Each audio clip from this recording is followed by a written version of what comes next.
Hello and welcome again to Golden Years Care Channel. My name is Owen, your seniors advocate. In one of my videos, I talk about the impact of loneliness among the elderly. And it's a real serious situation and concern because it leads to a lot of things, especially among our elder ones that stay alone, live alone by themselves, and for several years or for a long time. And it helps when family have time to spend with the loved ones or they're visited quite often. It helps a lot. And also, I came across a video that really talked much about not only the impact on the elderly, but also on their carers, the healthcare assistants, and the people that look after them, the caregivers. There's a long-term effect on those that work with them because along the line, for professional reasons, you get yourself really involved emotionally and even attached to the people you're caring for as you are doing the job and practically.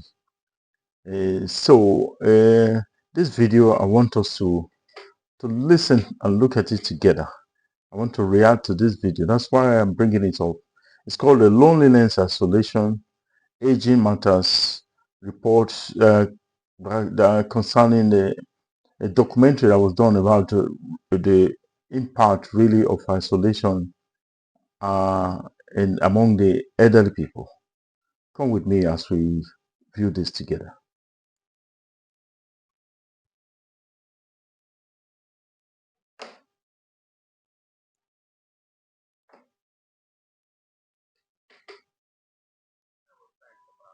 Isolation.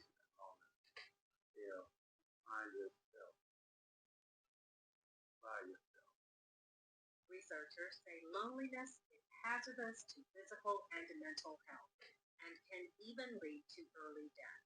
Loneliness is more important than diet. It's as damaging as cigarette smoking. 15 cigarettes a day is the equivalent of loneliness in terms of the medical risk. That's serious. Studies show that feelings of loneliness increase the risk of death by 26%, and not always by natural causes. On an annual basis in the U.S., we lose close to 7,000 older adults to suicide. With the baby boomers moving older, our numbers are going to increase. There is an urgent push to find new, reliable ways to measure loneliness and isolation and to intervene before the damage is done. We saw big differences in depression, anxiety, better sleep. So what we want to do is actually correct those things so that if we can actually reach out to people, maybe we can actually prevent some of those things.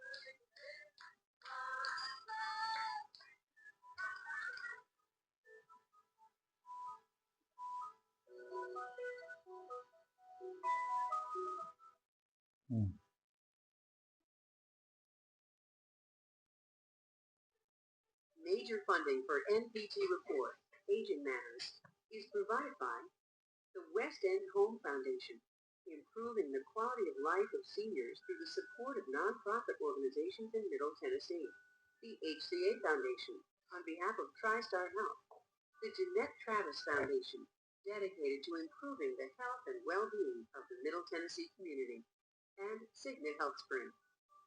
Additional support provided by Jackson National Life Insurance Company, the Community Foundation of Middle Tennessee, and by members of NPT. Thank you. Growing older can be an isolating experience. Retirement, health, or functional ability all can limit one's engagement with the world.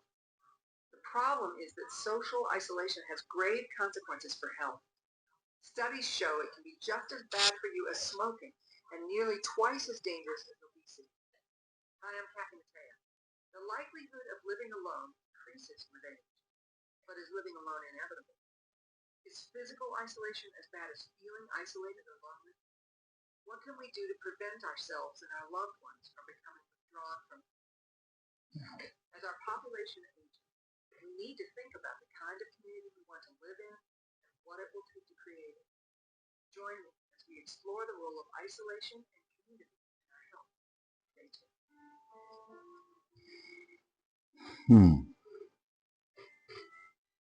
This is anniversary of 2010. We used to do a lot of things, but after that's the one reason I decided to go ahead and start. James Trent retired after a 35-year career in the automotive industry. He didn't have a plan, but he did have a mission to be primary caregiver for his wife, Carolyn. My number one focus was to take care of her. Wow. It just was feasible for me to try to work. We didn't have family. That's what I enjoyed doing, taking care of. This woman had been in my life for the last 50 years, and she's had stuff beside me when I was down. That's lovely. Carolyn died in 2017, and James suddenly found himself with no mission, no plan, and few relationships. Because he was fully involved in taking care of her. Come around, and they support you, and as the days go by, the weeks go by, you find yourself alone. Wow. And that's when the reality sets in. She's not coming back. You're alone. That's when you find yourself understand loneliness and what isolation. Wow. Loneliness and isolation are powerful words in our Western lexicon. They are the subjects of countless works of art, from popular music, Loneliness and isolation.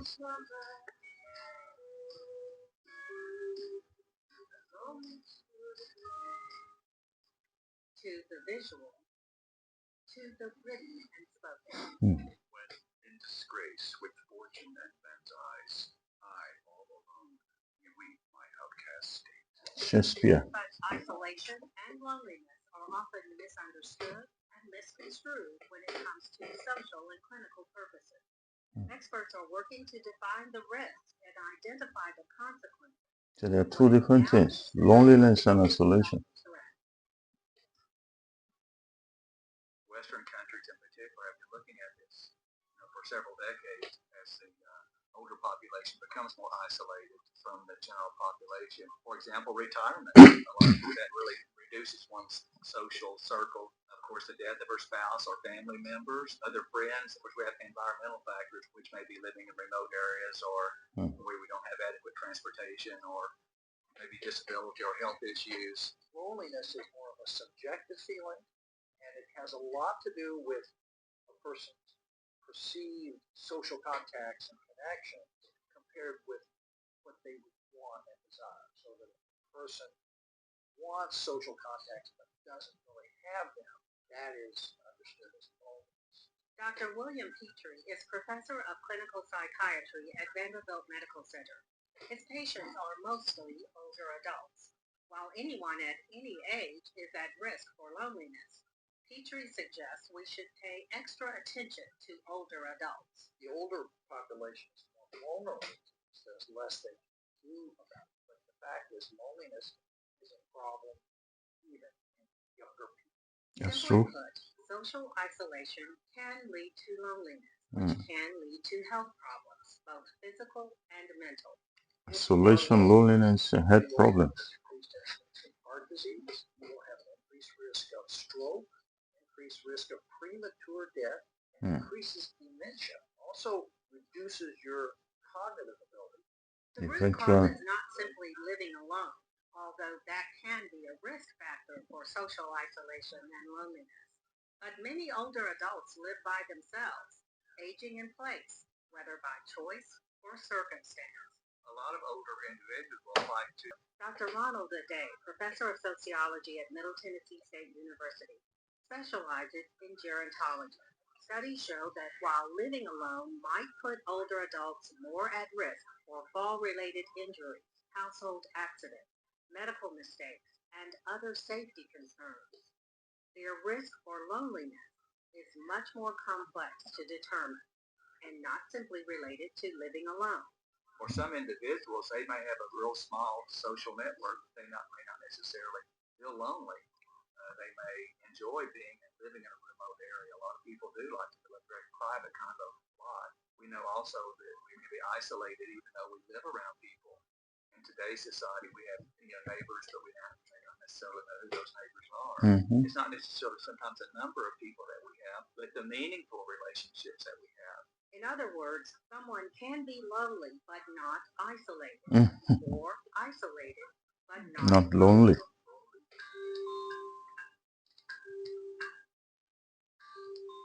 So how prevalent is social isolation? The AARP Foundation has an isolation team whose focus is to investigate, analyze, and make recommendations related to isolation and loneliness among adults ages 62 to 91. And we wanted to get some sense Why of 62 to 91? How many people are we talking about? And so this survey indicates that most people over 50 don't experience loneliness or isolation, but almost 30% do occasionally feel isolated and experience loneliness, and 20% say that they do that on a regular basis. This is a substantial number of people. We need to address that. The study found that certain characteristics are linked to social isolation. They include physical impairments like hearing loss and lack of mobility, psychological problems like depression and addiction, and a number of social challenges. A couple of population factors contribute to the feeling of isolation and literally being isolated, and that is non-English speaking groups. And we have literally hundreds of those right here in the Middle Tennessee area. The LGBTQ community, women, single women, multicultural folks, any people who may find themselves in a vulnerable situation or not have other people like them around in larger numbers can definitely feel lonely. That's it. They feel left out. Being vulnerable to social isolation often leads to feelings of loneliness. Researchers say men exhibit more characteristics of loneliness, but women are more likely to describe themselves as lonely. For example, 80-year-old Effie Sappenville discovered that retirement and relocation were isolating experiences despite her best efforts. I moved here from Kansas because of granddaughters. And I found this little house, and it was really cute, and I fixed it up. I took ballroom dancing, and I tried to find a church that I liked. It just felt like there wasn't a place for me. I had a spiritual advisor, and so I was talking to her, and I said, I've got my house all fixed up just like I like it, and I'm still lonesome. Sappenville also encountered an unexpected cultural barrier to making social connections. They're career women, but they're social connections. And there are married women who are busy with their family. And then there are married women who don't want you anywhere around their husband. Sappenville's humor hints at an important trend among older Americans that impacts isolation and loneliness.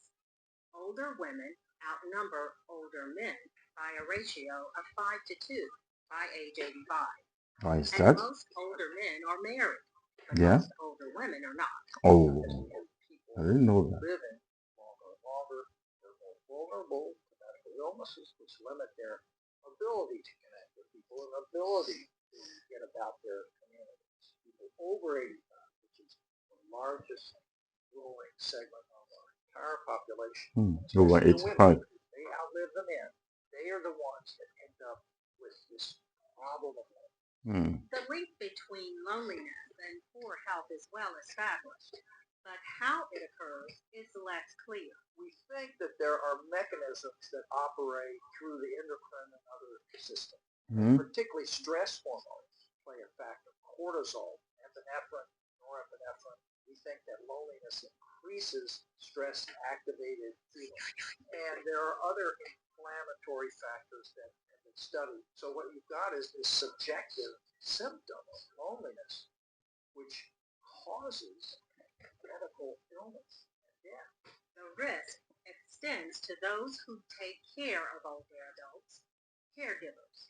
A lot of times people don't realize that they are isolating outcomes because they figure I've got somebody in the home, I'm talking to them, but if they look at their lives before they were in the caregiving situation and think about all the times they went out of the house for lunch with friends, an activity with their faith community, being able to go to the grocery store and not have to be home within an hour. What you need to do is if you could just I have a big meeting that morning I have to go to. An untimely phone call puts Cindy Lumpkin in a tailspin. I just had a telephone call that I won't have somebody to stay with mom tomorrow. It's like, I don't know, what am I going to do? I have these meetings I got to go to. You know, I'm going to figure out how we're going to handle all of that. Lumpkin is primary caregiver for her mother, Lorraine. So she's been living with me since she was 78. Okay. 71 now. And it's her body that's going, not her brain. One time she gets worried because she can't remember somebody's name, and I'm thinking, oh, mom, that's a daily occurrence with me. A couple of years ago, Lorraine's body started to decline, and both women are feeling the impact of that change. When she first moved in with me, it wasn't about being a caregiver. She did a lot of things like the laundry and a lot of the cooking, even though I cooked some too, and so it was kind of a great mutual relationship. We had lots of laughs and tears. She is taking good care of me. I do sometimes feel isolated because, you know, you go out and do things with friends, and now I've become a homebody just like her. Sometimes feel like I'm a little burden because I always have to have somebody with me. Or ties her down.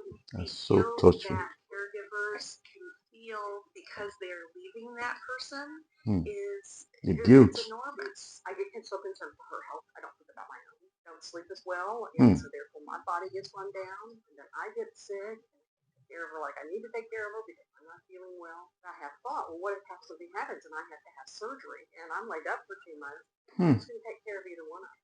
Researchers say between 40 and 70% of family caregivers experience symptoms of depression, which can be linked to isolation and loneliness. Wow. Caregivers don't realize they were socially isolated until they're not in that caregiving situation anymore. That's true. Ready to go back out in the world, and the friends may have moved away. The groups they participate in change. They can't fit in anymore in the group of friends. There is growing interest and necessity for tools to identify and measure loneliness in older adults. One of the most common and widely used is the CLA Loneliness Scale, a 20-item test that asks participants to rate statements like, there is no one I can turn to. My interests and ideas are not shared by those around me. I can find companionship when I want it. People are around me, but not with me. Wow. These are the scales that have helped us understand the strong relationship between loneliness and these medical outcomes like premature death, stroke, Alzheimer's. If the loneliness creates, especially a mental health reaction in terms of depression, in many cases they may not eat, they may not go out socially and that sort of thing. So it reduces their overall quality of life. If it's severe enough, of course, they may even contemplate suicide. Contemplating suicide.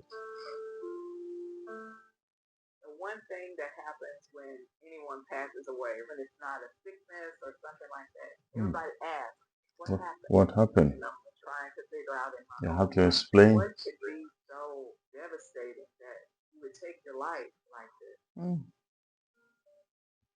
Annette Lake believes her father ended his life after retiring from a 40-year career as a truck driver. His health began to decline, he lost independence, and he had to stop driving, which meant he couldn't go to church, the one social connection he maintained. That was what I observed him becoming more isolated. Anytime you have a major change in your life, the older you get, the more difficult it is to manage. According to the Centers for Disease Control and Prevention, suicide rates increase with age. In 2013, 7,215 Americans over the age of 65 died by suicide. 84% were men. The Tennessee Older Adult Suicide Prevention Plan now labels suicide as a public health threat. That designation is reinforced by this fact. Many older adults who die by suicide have recently visited a primary care physician. 20% on the same day, 40% within 1 week, and 70% within 1 month of the suicide. When you think about our older adults, they're more likely to visit a primary care physician than going to see a mental health physician. We've got to be able to educate the community the warning signs. Common suicide warning signs are withdrawing from friends, hobbies, social activities, talking about suicide, death, or being a burden, preparing a will or final arrangements. Those are just the signs. Giving away prized possessions. Wow. I believe that primary care, just as behavioral health care folks, should start asking the question: have you thought about suicide in the last 2 weeks, or have you thought about suicide in the last month or so? Just as we stand on the scale to find out our weight, our height, it's okay to maybe ask those 2 questions and see what happens. What I found in the pocket of the cover of his Bible, I felt like he was reconciling himself to what he felt the word was saying about Suicide. Oh, and that Lake is determined to be better prepared as she ages for the possibility of loneliness. It's very important to understand that the mind is part of your physical being, just like your heart, your lungs, your liver. It's the central system for everything that moves within you. If there is something wrong within your mind, it's treatable. Physicians and hospitals look at illnesses. Are you lonely? Is more important than what is your cholesterol and how much are you walking. I think we have to begin understanding and attending. That's right. But they hardly ask, are you lonely? Preventing early death is documented in a massive research project at Brigham Young University. It found that being socially connected reduces the risk of early death by 50%. And simply thinking about a supportive person Social connection. Stress responses. Social contacts also can reduce healthcare costs, according to AARP Public Policy Institute. It estimates that Medicare spends $134 more monthly for each socially isolated older adult than it does for those who have typical social contact. People are already isolated. How do you connect with the people who are going to understand you, who are going to be connected with you? One solution might be using digital technology to reduce social isolation. They say, I'm going to talk to my ear. Tonight, makes me angry and sad. At Vanderbilt Kennedy Center, researchers are testing a social media platform with people who have developmental disabilities, another high-risk population for social isolation.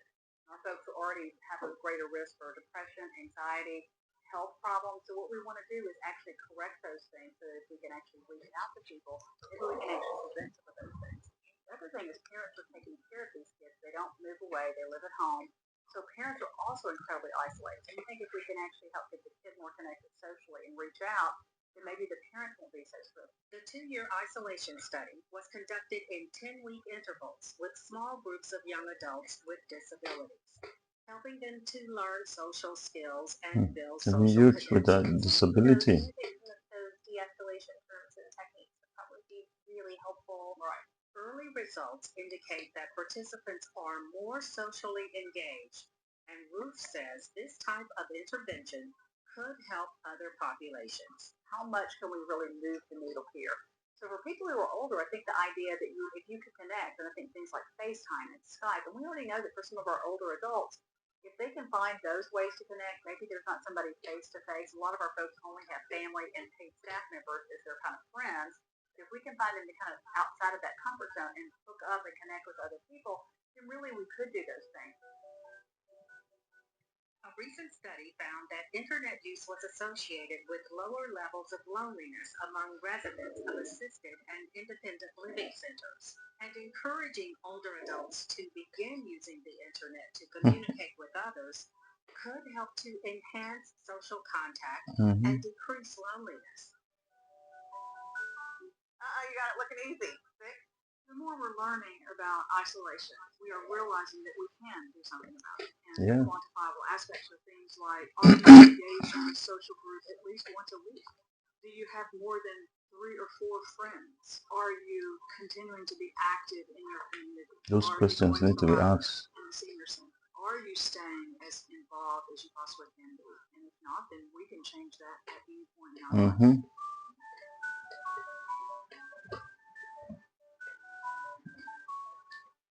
For some aging adults, the first step in preventing isolation is choosing to live in a community designed and built for bringing people together.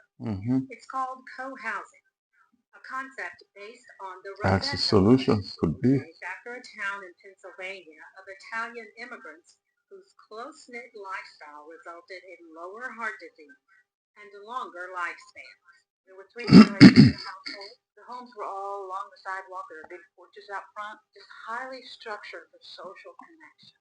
Think about that just for a moment. That all of our social ills, addictions, crime, and disease, could it be eliminated by the way we build our environment? Diana Sullivan, a Nashville realtor, wanted to live and grow older in such a community.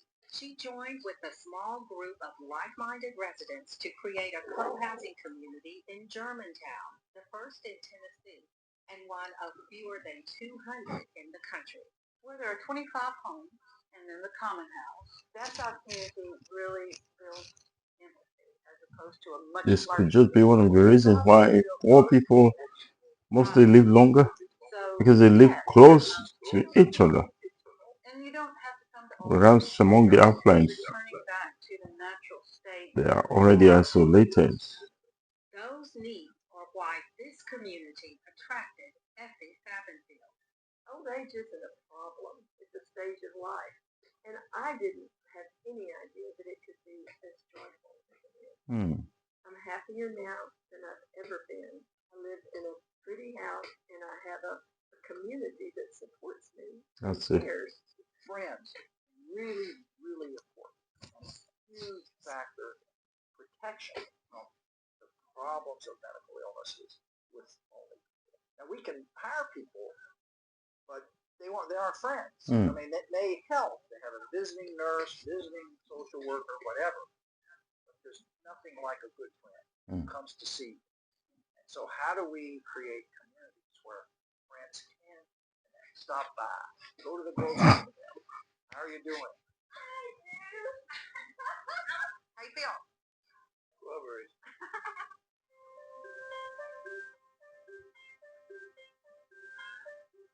You stop communicating, lying in bed and not getting out of bed, then you know you're going to have to do something.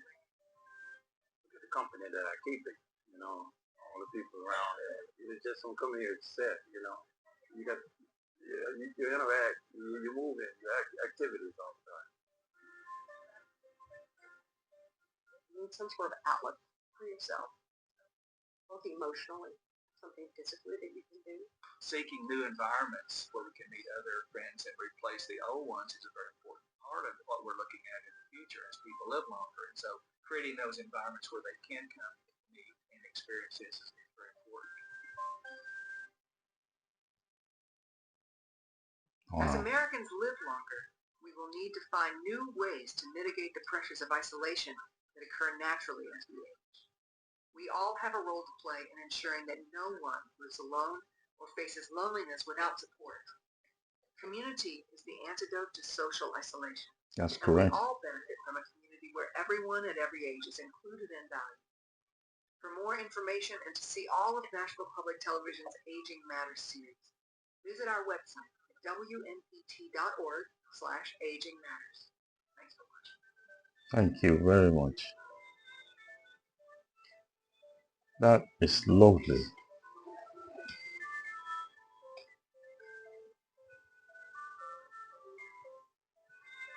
Thank you. You see, I really enjoy watching this documentary because it really identifies with what I talked about regarding the impact of loneliness among the elderly. Not just the elderly, those that may have some physical disability or one thing or the other, and for some reasons they have to be living alone by themselves. So it helps to have a community of friends or family or group of people that really care about you that come around. At some points we enjoy living by ourselves, but nobody's made to live by themselves. So it helps to belong to a community, a group, a social network. It helps. You share your struggles, your situations with people. So sometimes what you might think to be a very big problem, by the time you share it with someone, you'll discover that it's something more or less similar to what others are going through. You're not alone in this. So this is the point. Let us learn to help one another. Talk to your neighbor. That elderly family, elderly couple, elderly lady, elderly man in your neighborhood, if you find time to visit them, that would be lovely. You may just be the only person they will be seeing for a number of days. So do something nicely and show kindness to that lonely elderly person. I'm a seniors advocate. What about you? Thanks so much for watching. Thank you.